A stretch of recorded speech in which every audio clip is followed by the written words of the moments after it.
Hi, welcome to Time with Yaira. I trust you're doing well and growing in the knowledge of the Word of God. So today we're sharing on sowing into the Spirit. Galatians 6 from the 8th verse to the 11th verse says that, "For he that soweth to the flesh shall of the flesh reap corruption, but he that soweth to the Spirit shall of the Spirit reap life everlasting." So we'll look at what sowing is, okay? We all know how a farmer plants a seed, okay, and how that he nurtures the seed and then it grows and then he gets the harvest thereof, okay. So we use that same analogy for the Word of God. We have to plant the Word, nurture the Word, and then we reap a harvest. So it's important to know that before you can expect a harvest, you should have planted something. And the scriptures are clear, telling us that there is a sowing that goes into the flesh and a sowing that goes into the Spirit. But he emphasizes on us to sow into the Spirit, right? So why do we sow to the Spirit? The Bible was very clear. He says that because if you sow to the Spirit, you reap life everlasting.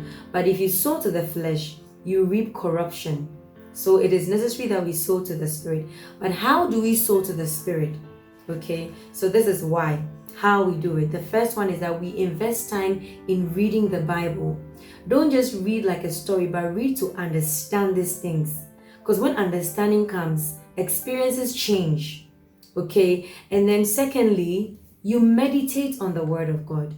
So the first is reading the Word. The second is meditating on the Word of God. Meditate till the Word of God becomes one with your spirit. Okay, meditation now takes the Word from your mind into your spirit, and now it makes the Word become your default base. Okay, and then thirdly, after you meditate, act on the Word of God. Don't just be a reader of the Word, but be a doer thereof. So you act on the Word of God. So today's example is of a man that sowed in the Spirit and the results that he got.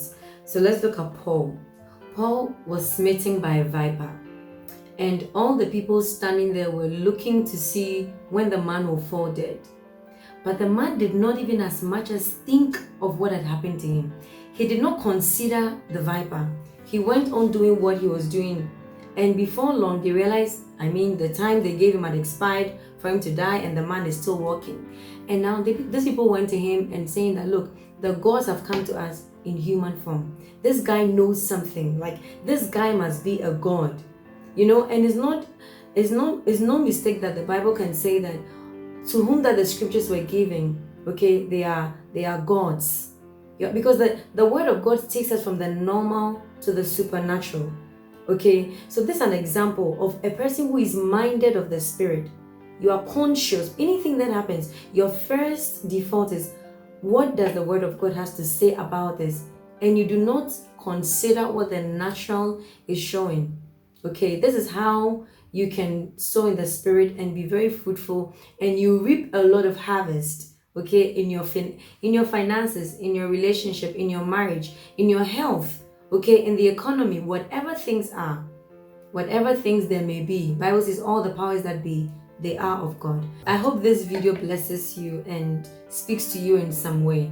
Please share your comments with me, your questions or your additions. I would really appreciate that. Thank you.